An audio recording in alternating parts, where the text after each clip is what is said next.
Welcome to Green Building Matters, the original and most popular podcast focused on the green building movement. Your host is Charlie Cicchetti, one of the most credentialed experts in the green building industry and one of the few to be honored as a LEED Fellow. Each week, Charlie welcomes a green building professional from around the globe to share their war stories, career advice, and unique insight into how sustainability is shaping the built environment. So settle in, grab a fresh cup of coffee, and get ready to find out why green building matters. Hi, everybody. Welcome to the next episode of the Green Building Matters podcast. I've been doing this for over 4 years now. I love getting to interview a green building professional somewhere in the world. And today from Iowa City, we've got Martha Norbeck. She's a LEED Fellow, and I can't wait to learn more about her story. So Martha, how are you doing today? It's a beautiful sunny day here, so that's a big plus. It's amazing. I can't wait to learn more about your firm and CYs, design and consulting. But take us back first. So where'd you grow up and where'd you go to school? I actually grew up in Iowa City, and I went to Smith College for undergrad, which is in Massachusetts.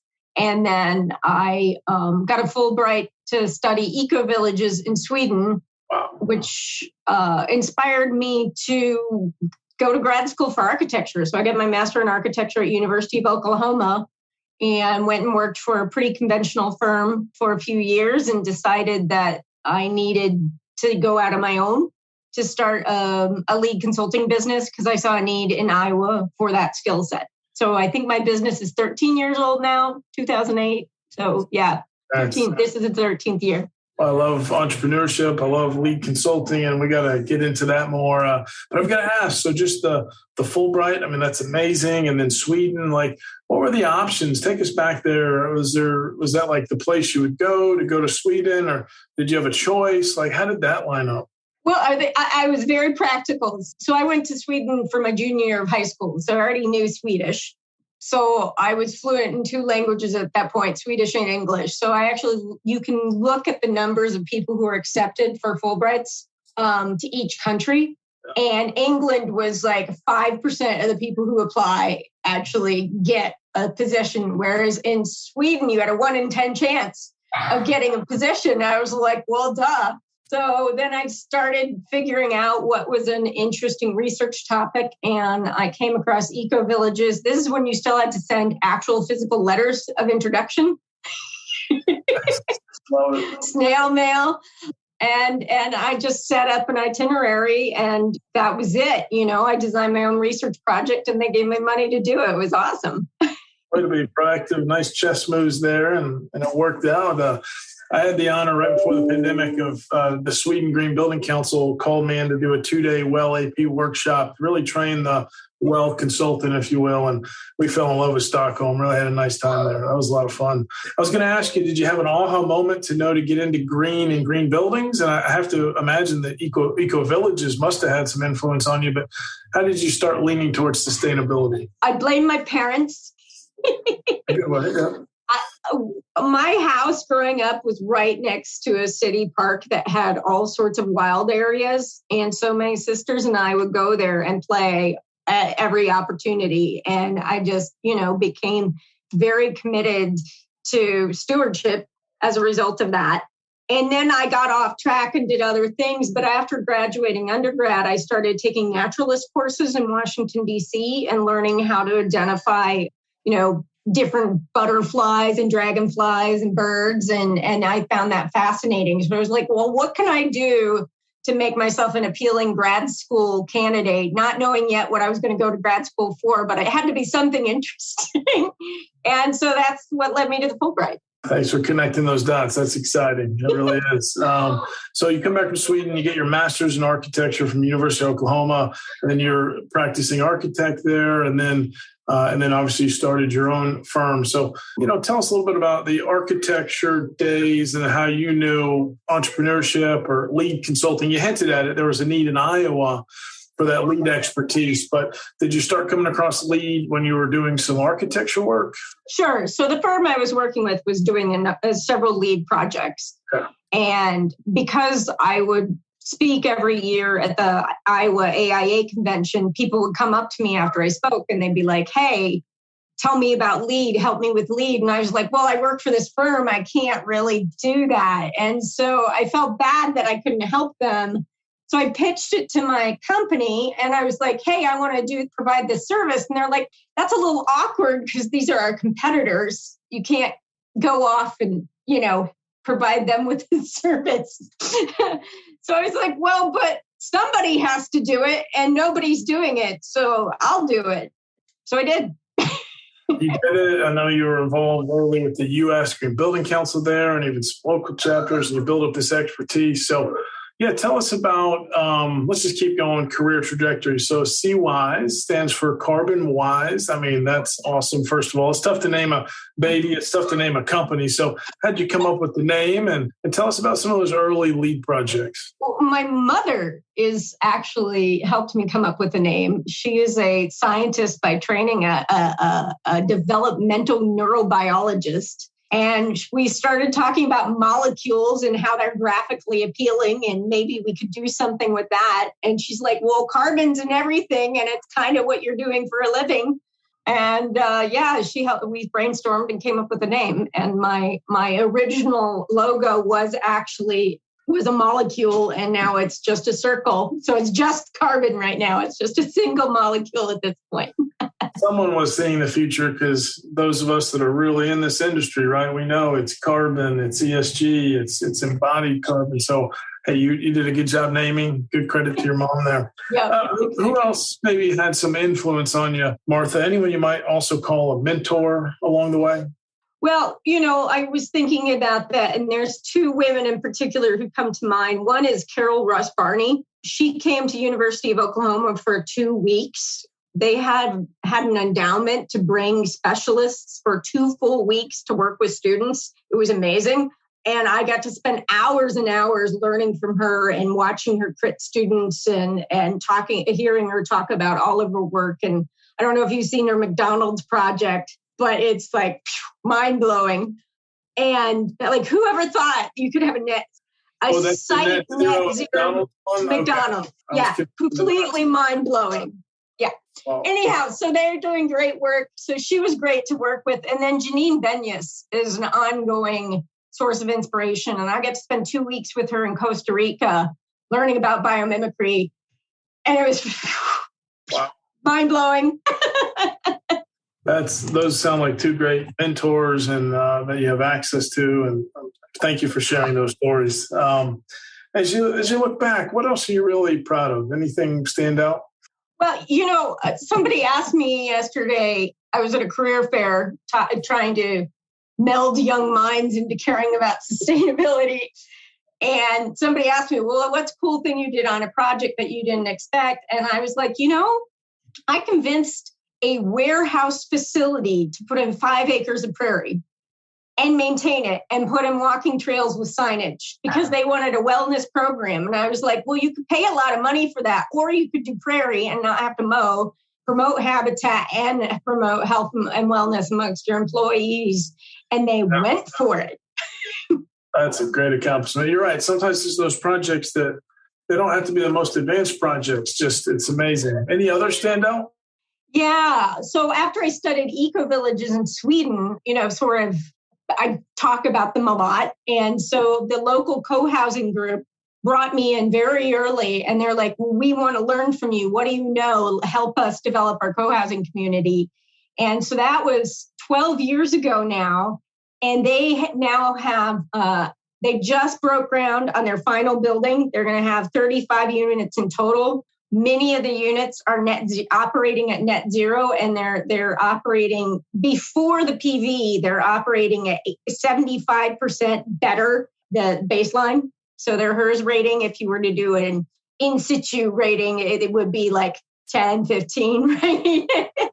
It's amazing. And then they meet the rest with PV, and their water use was so crazy low. And so in one of the 4 pluxes, no one ever met the minimum water charge, which is like 500 gallons per month. And they're like, well, why are we doing 4 separate water meters? Because no one's using hardly any water. So now they do 1 water meter per building because there's no point in paying all that extra money. Like that is just so gratifying to see them develop and they're happy, and then see the architecture and the stormwater and the prairie and the habitat all come together and work as envisioned. It just is such an amazing project. I can tell you really love your work. You're a LEED fellow. I believe you and I were initiated the same year, 2020, if I have that right. So what has that meant for you? It feels good to say it, but I already was in my mind, like, this is what I do. I've been working with LEED since the year 2000. So like the really early version. So literally the first version. Yep, I got you. Yep. I did. I think I went to the third green build, which only had like a few hundred people. And it's just what I do. It is my North Star. It's what helps me shape my thoughts. It's what helps me formulate how to talk about green building. It provides the armature on which I can have conversations about sustainability and educate people. And so the paperwork was just a lot of work, and I had an intern on hand to help me. So I finally got around to it. Well, congrats. And I think you're saying it's an identity thing. This is what you do, but that is pretty cool. I think it's cool. So congrats. It is cool. It's kind of nice, and it's a pretty logo, and it feels like you're in an exclusive zone of recognition. It's nice. Congrats. So let's talk a little more present day. So tell us what's keeping you busy today, maybe project-wise or with your company, and then maybe any kind of passion projects too. Sure. So one project I'm having so much fun with is a straw bale house in northeast Iowa. And he built kind of a 600 square foot structure last year, and we worked out all the kinks. And then we're going to do the house structure this summer. And so I can't wait to go up there and haul some bales in. And we made an adjustment in some of the details. So when I go this summer, it'll be way easier than the last time. And so that's very exciting. And he's doing 100% rainwater service. So we ran super complicated calculations with 10 years of rainfall data to see like how big the tanks needed to be. So we only had to bring in a water truck once a year or so.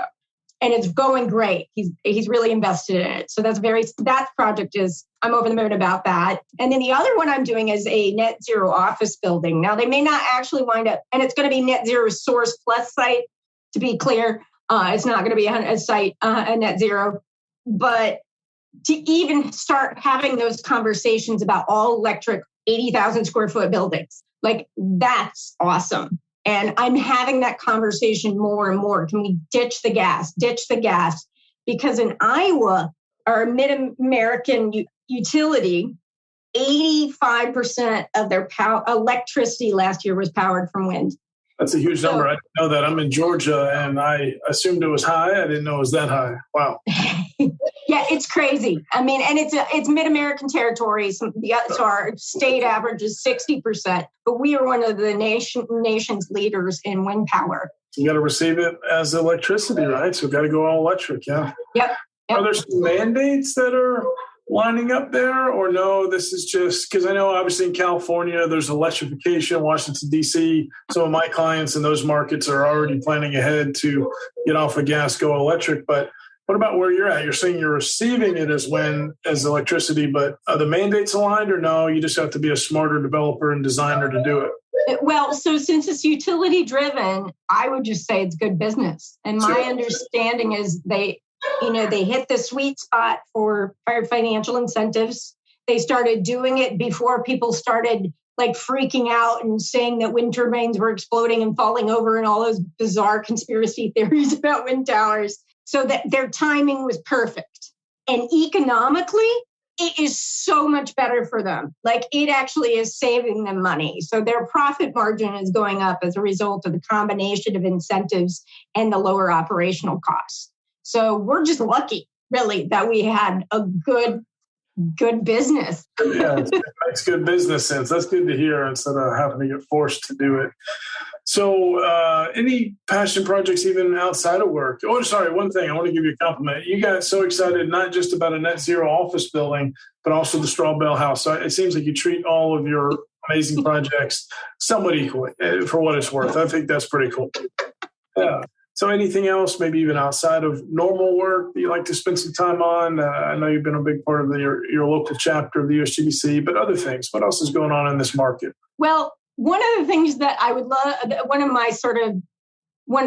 my pitches is when I'm trying to find an employee because I've got too much work and I'm looking for an architect. And one of my conversation points is ADUs, so accessory dwelling units. And so this is my little passion project because they are legal in Iowa City. And we have this aging population, people who are living in single human beings living in 1,500 square foot houses or 3,000 square foot houses with 2, 3, 4 bedrooms. They don't want to move, but it's too much house to maintain. And they're looking at retirement. Their income is going down. You do ADUs, so you basically put a secondary unit in their existing home. And suddenly you initially have an income source to pay for that upgrade cost. You're increasing density, you're reducing your per capita EUI, and you're creating the opportunity for someone to have in-house, on-site assistance in their final days where things get really hard. To me, it's like the dream design scenario. And I am just convinced that there's a big market for it. And I really want to run with that. But I have to hire someone to have enough time to start doing it. Ton of opportunity there, and you've got this huge head start. So the optimism, thank you for sharing. Because, we interview different people in different markets, and I didn't know the wind, for example. That's fascinating. All right, so let's pretend you had a crystal ball. So Martha, what's next? What are you reading up on, or what are you excited about that's kind of coming at us? Maybe it's around the corner, coming up in this green building movement. Well, now you're going to lose some optimism here. As long as you don't do, I think it was the green build. I didn't go to this one, Toronto or something. Thomas Friedman said it was too late. So as long as you don't say that, we're fair game. Whatever you want to say is next. Okay. So I feel like my profession, Charlie, are you an architect? I went to Georgia Tech and got a business degree. So you're not a registered architect. No, I'm not. So I am very concerned about the architectural community. Sure. And their ability to respond to this crisis. I think they have the capacity, and I think they potentially have the passion. I think they lack the courage. And the courage means speaking your mind with the client and conveying how important it is to do all electric buildings, to take advantage of that wind power. So we're seriously doing zero buildings that are source net zero. I think we can do it. And I think in Iowa, that is our best hope, is electrification. And I think that is within sights to achieve.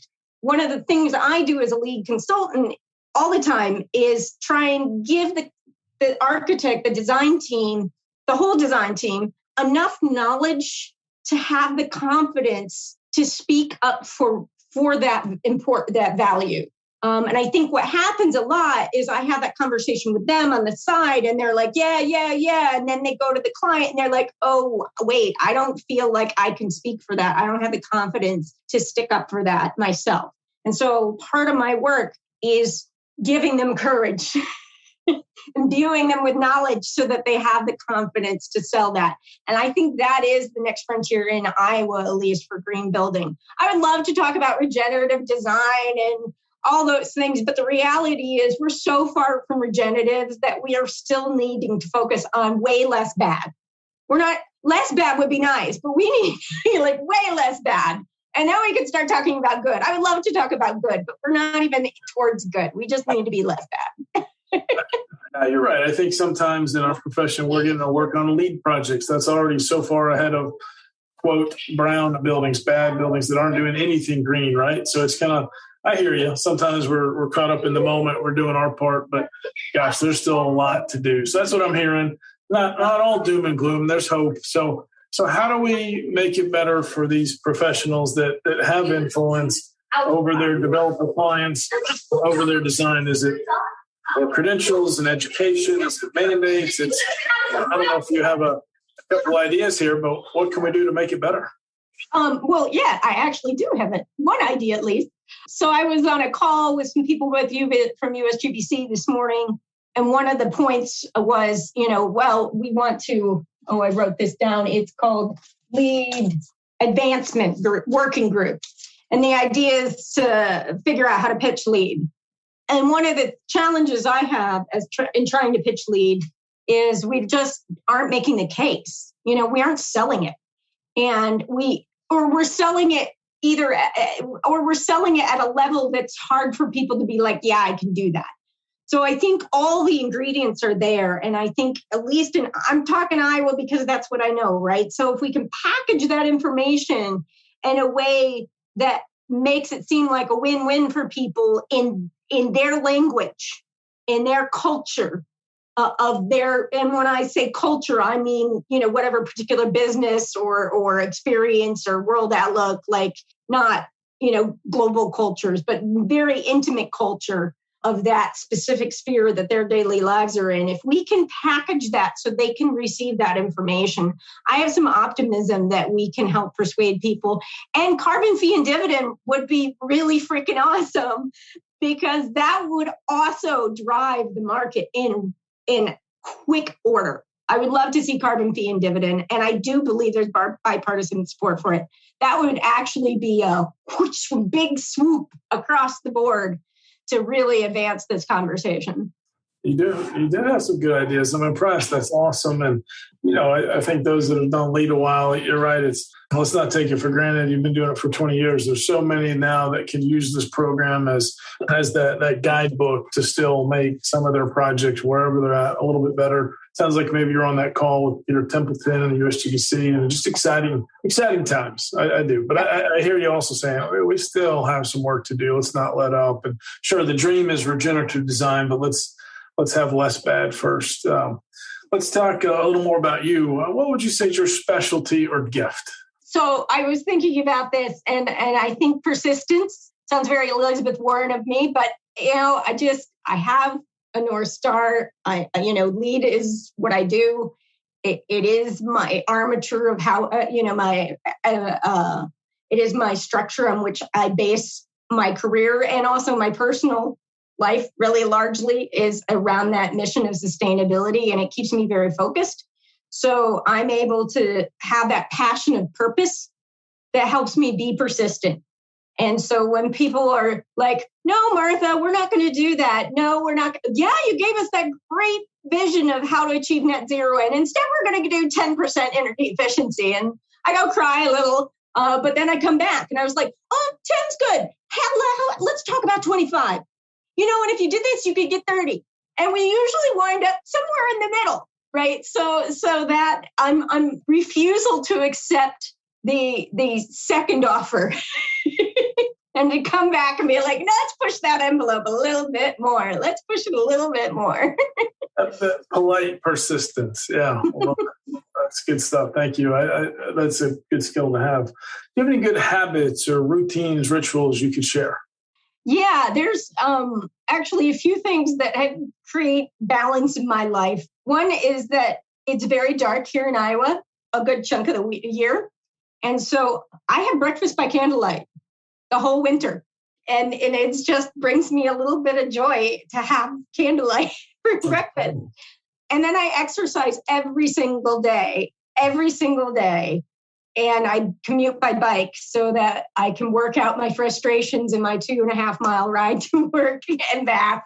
And those create a lot. Those practices help me mitigate the stress. And then I have lists. I have so many little scraps of paper.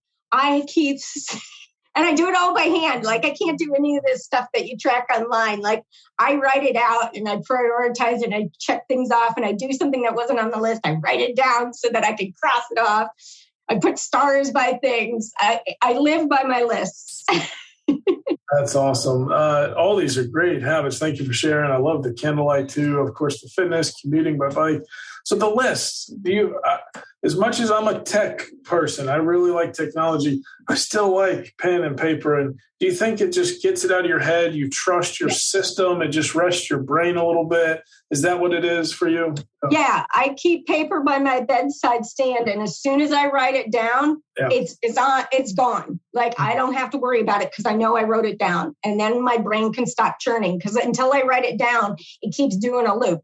That's a great pro tip. Yeah, I'm the same way. As we get to know each other more, Martha, I'm a fan of the bucket list. So just curious, what are one or two things maybe on your bucket list? Any travel, adventure, write a book? What's on the bucket list? Well, it used to involve lots of travel, but now I can't justify flying. Not hardly ever. So I'm focused very much more local. So one of my big bucket list items, so the house I'm in right now was built in 1904 and I did a major remodel and it's 570 square feet for 2 people and a dog. And that's fine, but I want to try again. So I want to buy an existing property and do a deep green retrofit, make it site net zero, and to have a big enough garden that I can grow enough onions, garlic, beans to last me until the next year's harvest. And I might add more things to that list, but starting with onion, garlics, and bean to have enough food to last me to the next harvest. And I'm about 10 months now, 9 to 10 months. I always run out. I need to plant more garlic. Gotta have garlic. I'm Italian. I like garlic. So, oh, wow. I love it. I mean, it sounds like you've reduced your carbon footprint a lot, but you're kind of like, want to do it again. I might even do it better. That's what I'm hearing here. So I think I can do it a lot better the next time. I have much better ideas and I have a less invasive thought on how to do the remodel.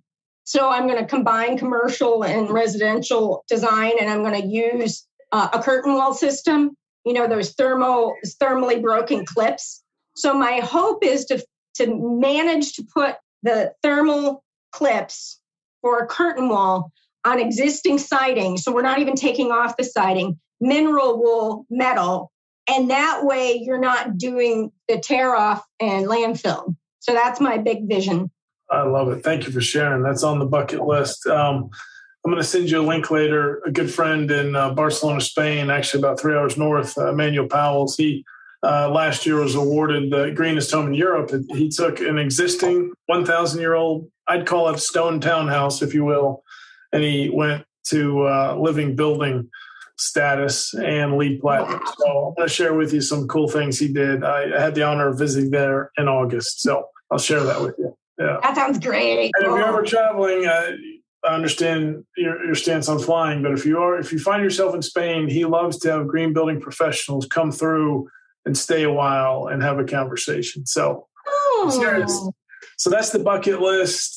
Just a couple more questions here. Let's talk books.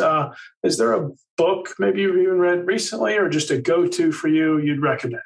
So as I mentioned earlier, I was at this career fair yesterday, and I had Drawdown with me. And I had actually I picked out some strategies, maybe like a dozen strategies, and I put them on the board. And I had people put a dot by the one they thought was number one. And I had, 30, 40 people come and vote for the strategy they thought was the most effective. And actually only one person got refrigeration, which is the number one strategy. It was surprising how many people got a plant-rich diet and reduced food waste, as they're way up there in the slot 3 and 4. But that book was really transformational for me because I was so focused on buildings because that's what I do for a living. But when you zoom out to a global perspective, and then you start saying, okay, let's look at this list of 100 actions. What can we actually do? What can everyone do? It kind of helped me shift my thinking is like, wow, suddenly that composting project they did at the city is so much more meaningful and exciting to me than it was before. And to think about all those opportunities. And I think yesterday I managed to inspire a young man who works for food service at ISU to go forth and conquer and try to get them to change their ways. So that would be great. So that's a book that I refer to all the time. And the other book I referred to like 5 times yesterday was Biomimicry. Janine Benyas. She's just such an inspiration, and shifting our thinking to quiet the human spirit and listen to nature and learn from nature is just such an important touchstone for me to always remind myself, because I think I'm pretty clever sometimes too. And it's important to realize that, remind myself that perhaps I'm not as clever as I think. Those are two foundational books. And to all our listeners, I'll put a link to both of those books in our podcast show notes to make sure they have access to those books. Thanks. Great tips. Is there any career advice, Martha, you wish you'd have known earlier in your career? I don't know if it's early. Well, yeah, I think I learned this by accident, and I already spoken about it earlier, is having courage. And it didn't come to me naturally, but I had some friends who exemplified it, and they had the courage to speak up again and again and again. Even when they were told no, they were like, look, I did my homework. I'm prepared. I know this is the correct decision. I've evaluated all criteria, and this is a path that will lead to a positive outcome, and I'm going to stand up for it. And it's been hard to develop that willingness to stand up for it. And when I think about it, how many times I've been told no. I mean, I had to apply twice to get a Fulbright. I didn't get it the first time. I didn't get into Smith College the first time either. I had to apply twice to get into Smith. And if I hadn't done those two things, I don't know what I'd do in my life. I don't know who I'd be if those two things hadn't happened, right? They were pivotal, life-shaping experiences. But if I had accepted no the first time, I would have never had those experiences. I had courage and their confidence, resiliency, a lot of these great characteristics. But I like that, just that courage. Yeah. Last question. Let's say someone's listening right now. They're getting really inspired by your story, and they're jumping into this green building movement. Any words of encouragement for them as we come to a close? We've got a lot of work to do. Your career, you've got, really your opportunities are unending because there's so much work to do. And I think we're coming around. I do see that we have to have more leaders with courage, and you could be that person. Those are great words of encouragement. Everybody connect with Martha on LinkedIn. Let her know what you thought of this interview. Martha, thank you for your time today, and keep up the great work. This was awesome. Thank you. I just want to say thank you to our loyal listeners. We actually are celebrating over 1 year here on the Green Building Matters podcast. Me and the entire team were stoked and just so glad you continue to listen every Wednesday morning to a new interview with a green building professional here in this industry, or just some pro tips that we want to make sure that you are getting straight from us, straight to you. Thank you for listening to this episode of the Green Building Matters podcast. At gbes.com, our mission is to advance the green building movement through best-in-class education and encouragement. Remember, you can go to gbes.com/podcast for any notes and links that we mentioned in today's episode. And you can actually see the other episodes that have already been recorded with our amazing guests. Please tell your friends about this podcast. Tell your colleagues. And if you really enjoyed it, leave a positive review on iTunes. Thank you so much, and we'll see you on next week's episode.